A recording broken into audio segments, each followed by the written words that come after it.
Eto! Oo, ano yun? May paano? Pagpalas day, may palitsyon. May palitsyon ba? May palitsyon. Pagpalas day. Si Shawi, lagi pinapakain yan. Diba? Napaka-nice. O eto, napanood niyo ba kahapon ang maaksyong eksena na ito ni Ivy Aguas sa Wildflower?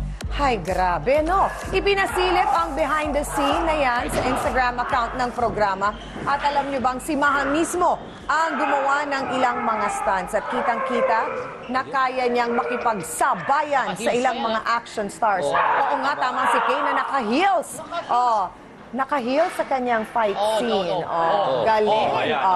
Iba si Maha dyan, ah. Ang daming lalaki yan, oh. Kaya niyo ba yung mga ganyan mga pasipa? Sa audio man. Hindi. Naka-heels, ha? Hindi yun, 8 man yun, senyor. Parang itong mamay, no? Ang leksyon, si Direk yun eh. Ang leksyon na tinuturo dyan, Paano? wag na wag kang makikipaglaban sa bida. Oo, dahil laki kang talo. May kalalagyan ka. Oh, Ay, gano'n. Kaya silong hindi nakikipaglaban Ay, hindi. Kinakaibigan ko bida. Best friend nga. Best friend. Ito mo hanggang ngayon, kasama siya sa eksena. Oo. Sip-sip eh. Maganda to, sinusubaybayan ko tong